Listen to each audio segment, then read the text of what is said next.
Gold, trusted gold buyers. మీరు తాకట్టు పెట్టిన బంగారాన్ని విడిపించి ఈ రోజు ఉన్న మార్కెట్ ధరకు కొనబడను. పేరెంట్స్ చాలా ఇంపార్టెంట్ కదా. ఎవరు కొట్టినా తిట్టినా గొడవ పడినా అలిగినా అమ్మ నాన్నని. అలాంటి అమ్మకి అంటే ఫోన్ ఏ టైంలో ఉన్నా లేకపోయినా భరణి గారి దగ్గర ఎక్కడ ఎలాంటి షెడ్యూల్లో ఉన్నా ఏ టైం అయినా ఆఫ్టర్నూన్ మాత్రం ఖచ్చితంగా అమ్మకి కాల్ చేసి తిన్నారా అని అడుగుతారంట. ఏంటి అది? ఫాదర్ చనిపోయినప్పుడు ఇంకెవరు సెటిల్ అవ్వలేదు లైఫ్లో. ఆవిడ ఆయన సిస్టర్కి ఒక్కరికే మ్యారేజ్ చేశారు. అప్పటికి ఇంకా మేము అంటే ఇది ప్రపంచం అని చెప్పి తెలియదు. ఇంకా లక్కీగా మా అన్న జాబ్లోకి వెళ్ళాడు. సో ఒక ఏ బాధ్యతలు లేకుండా మేము ఇలాగే ఉండాలని చెప్పి రుద్దకుండా వాళ్ళు I can't say they are very rich.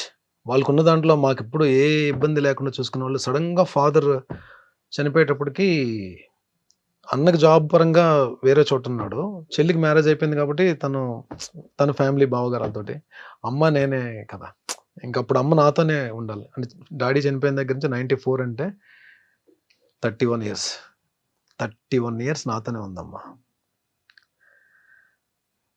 తను ఇప్పుడు అంటే ఏదో తనకున్న దాంట్లో ఫాదర్ ఏదో సంపాదించిన దాంట్లో అందరినీ వాళ్ళ నలుగురు తమ్ముళ్ళు చూసుకున్న దాంట్లో ఏ రోజు కూడా నాకు ఇది లేదు అని ఎప్పుడు అనిపించలేదు. అంటే ఏ రోజు కూడా నా ఆకలితో పడుకోనివ్వలేదు ఆవిడ.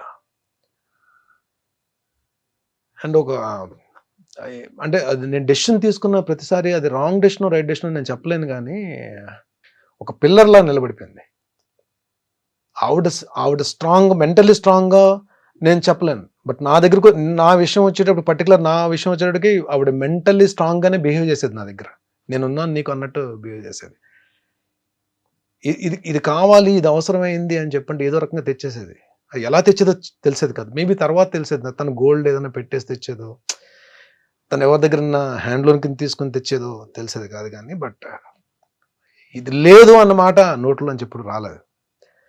అంటే నా జన్మనిచ్చిన తల్లే అలా ఉంటుందని నేను అనుకున్న. తల్లులు అందరూ అలాగే, అందరు అమ్మలు అలాగే ఉంటారు అనుకుంటా నేను. మేబీ ఆవిడ వలన నేను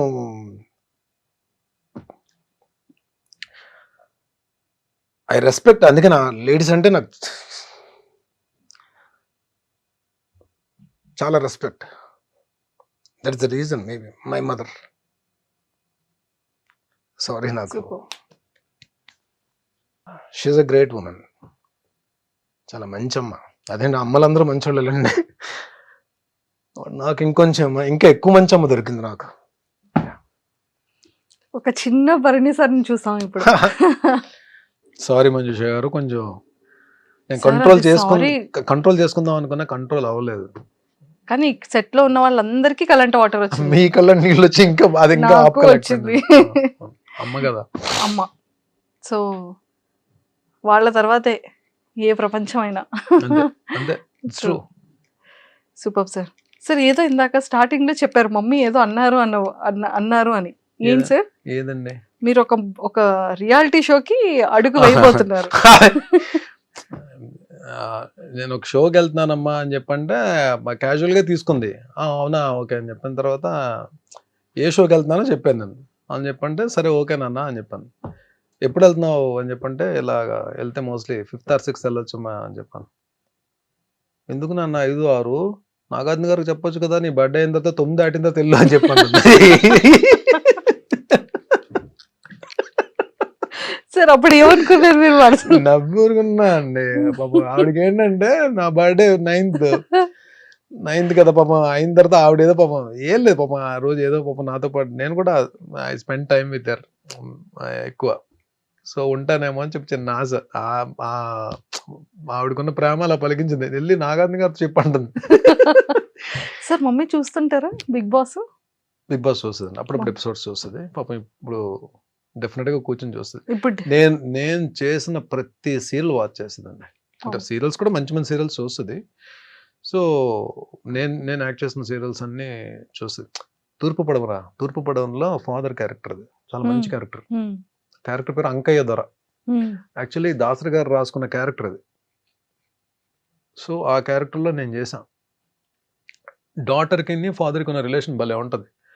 ఒకరోజు ఎపిసోడ్ అయిపోయి నేను ఇంటికి వచ్చాను. నేను 2-3 ఇంట్రెస్ట్లో కూడా చెప్పినట్టున్నా. షూటింగ్ ప్యాకప్ అయ్యి ఇంటికి వచ్చాను. 7:30కి ఎంతకు వచ్చేది అది. నేను వచ్చేటప్పుడు 9 ఎంత అయింది. అలా కూర్చుని ఉంది. ఏమ్మా అంటే చాలా మంచి సీన్ అప్పుడే టెలికాస్ట్ అయింది. అద్భుతం రా, అంకయ్య దొర అక్కడ బర్నీ కదా, అంకయ్య దొర కదా క్యారెక్టర్. అంకయ్య దొర తినేసాడు ఈరోజు. నాకు నెక్స్ట్ బర్త్ అంటూ ఉంటే అంకయ్య దొరక కూతురుగా పుట్టాలనుందిరా నాకు అని చెప్పాను. నాకు అసలు గూస్ బంప్స్ వచ్చాయి ఆ కాంప్లిమెంట్ వినండి.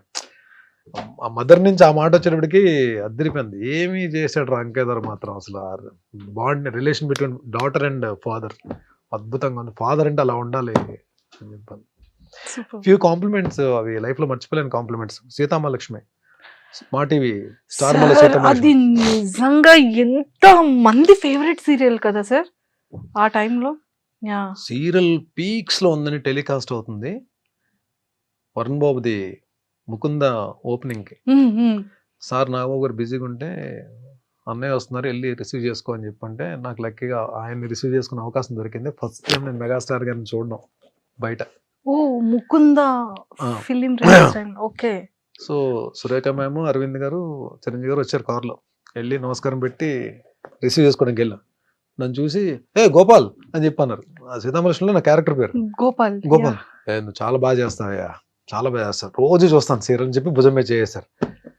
అయిపోయిందండి. ఇంకా నేను ఒక్కటే అనుకున్నా, చాలరా బాబు ఇండస్ట్రీకి వచ్చి మనం ఏం సాధించామని ఎవరైనా అడిగితే మెగాస్టార్ భుజం మీద చెయ్యేసి నా సీరియల్ క్యారెక్టర్తో నన్ను పిలిచారు, రోజు నీ సీరియల్ చూస్తా అని చెప్పి అన్నారు. ఇది ఒకటి చాలరా నాకు, ఈ మైల్ స్టోన్ చాలు అని అనుకున్న మనసులో. అంతా హ్యాపీ అనిపించింది. ఈ రోజు కండి బయట ఎక్కడైనా నేను కనబడితే చిరంజీవి గారు నా పేరు బర్నీ అని తెలుసు, బట్ హీ కాల్స్ మీ గోపాల్. గోపాల్ అని పేరుతో పిలుస్తారు. అది మామూలు మ్యాటర్ కాదు అసలు. True sir. అలానే